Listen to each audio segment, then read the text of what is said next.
All right, here's the critical question I got. Let's get back here to the NFL draft, all right? We discussed yesterday. You guys both do other shows on the network, Spenmo and Sam Flannel. What was the reaction to the Hendon Hooker pick? I think it was overall good, other than the golf gawkers. Give me a percentage. I would say 70-30. 70-30 happy. Flannel, you mark that? I would honestly make it closer to 80-20. Okay, so it's pretty much universal joy, right? Yeah. Okay, I went through it yesterday. I don't see a path that Hendon Hooker ever plays here. I just don't. Especially, too, if this team goes to where we think they're going to go, he definitely will not play. So let me... This is my main question from the takeaway of the draft. And as I said, we had fun with the Iowa stuff, and that was fun, and that was on brand and everything like this. Here's my only question about it. Right here, right now, because you guys know which way I would have went with this scenario. And I'm also willing to issue a guarantee, which we will get to after this. Knowing now, which we didn't know then, the Hendon Hooker selection. Shout out Bob Seger. Shout out Bob Seger. Would you have taken Hendon Hooker or Jake Moody? Because I, unequivocally, without hesitation, would have taken Jake Moody. And number one, since we're all back here, and this seems to be big around here, I want my flowers for the Jake Moody thing. Yeah, that's fair. You deserve it. I want my flowers. Okay, now we'll put that to bed. Jake Moody will undoubtedly have more impact, a more impactful NFL career than Hendon Hooker will, in my eyes. Because, again, especially, what Hendon Hooker will do with the Detroit Lions. Is that really a fair statement? Because Jake Moody's going to start from day one and play, and Hendon Hooker, no matter, falling out of the first round or whatever, was going to more be a backup and be progress. Now, everything else that you're saying, right, have a take on that about drafting this guy. This is what I say, right? And I take a different tact because I just listened to Brad Holmes. And I've reiterated it more and more because I heard him say it. I heard Dan Campbell say it. And it started back to, we will address our backup quarterback situation, right? We're not going to be a position we were in last year. What that meant, to play it out, this is where we're at. Now, you're the money guy. You're the draft capital guy. The fact that you have the concern, it goes back to you want guys to play now to be impactful to whatever else. My thing is that the culture and having that backup, having the guy that athletically, arguably, before getting hurt, which was an ACL, which he's going to miss sort of an off season, but from everything I hear, don't expect him not to recover fully. He's got talent, he's got maturity, and I think it's the maturity, Neal, that we're overlooking. I think it's the maturity of what helps in Allen Park. And at the end of the day, if we get to where we need to go and he never plays, who cares?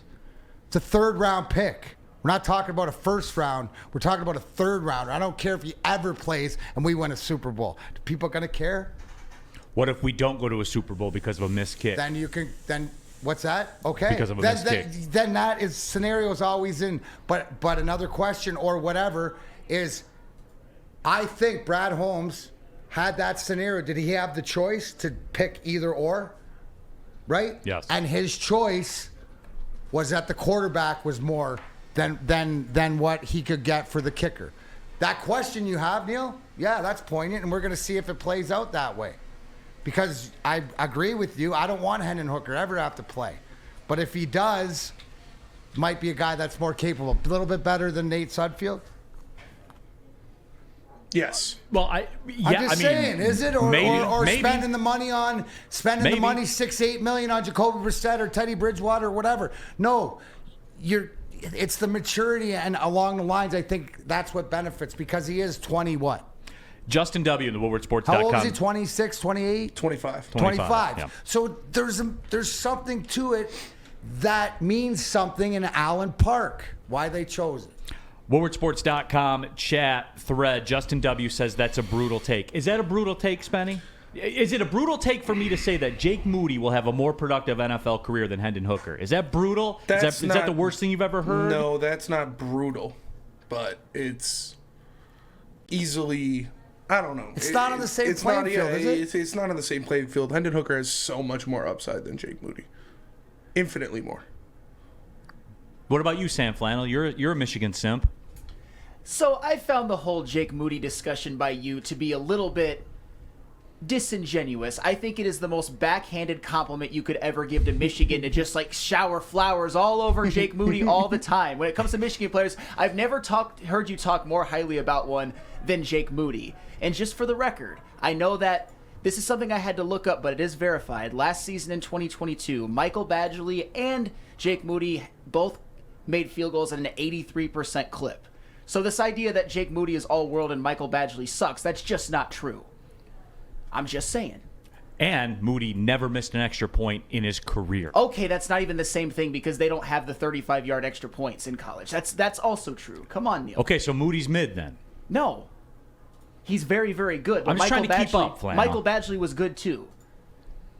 I get it. Like, when you look at it on surface, when you just kind of regurgitate narratives, you'd think that Michael Badgley sucks and Jake Moody was Lou Groza reincarnated, but that's just not the facts.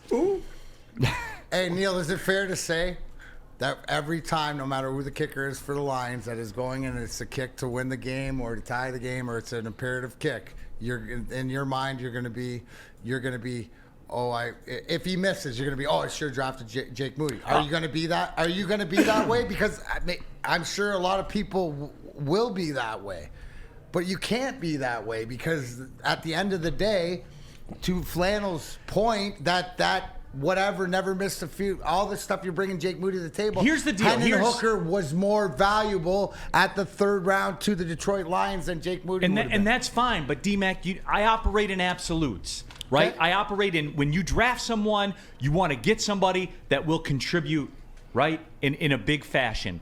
And I don't think it's I would be willing to book that bet that Jake Moody will have a more impactful NFL career thanHendon Hooker will, especially that Hendon Hooker will for the Detroit Lions. But I just don't see a path that he plays. Hendon Hooker's not getting on the field. Right. So then why would you waste the pick? So will half the other guys if he never gets on the field. But his upside and what he brings to the team. So yeah, good. I mean, I don't know. It doesn't make sense that comparable. The bottom line is you would have took Jake Moody with that third pick instead of Hendon Hooker. Correct. Because you would feel he's going to help right now more. Well, we'll see at the end of the year how Badgley kicks. Badgley kicks at a 90%, kicks better, doesn't miss a kick. Then it was obviously they have the confidence. A lot of times that we haven't even talked about is the rest of the roster and the confidence that Brad Holmes and Dan Campbell have to the guys that are already here. Right? So the fact that they believe in Michael Badgley more than they believe in what Jake Moody would do. That's the conversation that they just told me by drafting Hendon Hooker. And that's fair. And that's fair. I'm asking the question. WoodwardSports.com chat thread Enjoy Detroit says, Moody is to Neal what Malik Willis is to Maz and Ryan Ermanni. I guess that's the same, right? It's fair. I guess that is the same. I don't know. I just think when it's all said and done, that Moody will have impacted the game of football in the National Football League more. And I think that's a fair take. And I know that because ultimately... Will you put a tattoo bet on it? JM? Yeah. JM on the side of my eye no, right there? It's got to be HH. No. No, I don't bet tattoos. You want to do drinks or whatever? No problem. That's fair. I got you all day long. Hey, it's just something I thought about. I thought that the Michigan fans would be more on my side, but I guess not. 70% of you say Hendon Hooker. He's not a Michigan player anymore. Forget about him. Is that the way it worked with Hutch last year? Oh, but Aiden Hutchinson had 9.5 sacks his rookie year. It's funny, Neal. I kind of feel like you've never fully been able to completely wrap your arms around Aiden Hutchinson. What do you mean? You compliment Kirby Joseph and James Houston way more than you do Aiden Hutchinson. Aiden Hutchinson was the number 2 overall pick in the draft, man. Yeah. And he's supposed to do that. And just imagine, he doesn't get fly. That's what you're supposed to do. He led all freaking rookies in sacks, bro. It's a number 2 overall pick. That's what you expect, and right? he delivered on everything. He didn't even live up to your expectations. Well, he had 12.5 sacks and interceptions combined. And he led all rookies in sacks. That's that Come on Michigan now. gymnastics. That's why not that's such a good gymnastics program at Interceptions Michigan. are more valuable than sacks, bro, especially when one's at the freaking goal line. Come on, Neal. No, but I'm saying, though, he didn't even live up to your expectations if you go by the numbers. He led By the numbers. He led all rookies in sacks. I get it. My expectations were lofty, but he delivered. Yes, as he should. The As number he- 2 overall pick. I'm as he happy should. with Aiden Hutchinson. I know you are, but you always compliment Kirby Joseph and James Houston more. You just do. That's facts.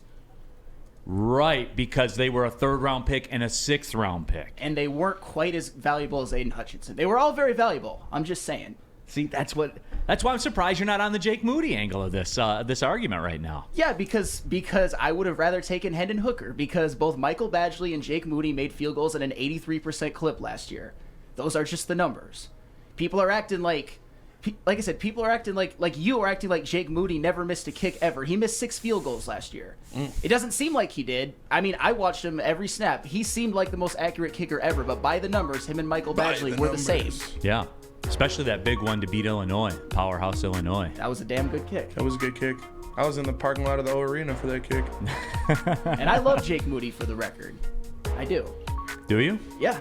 All right. Hey, we're going to revisit this in a couple years. We will.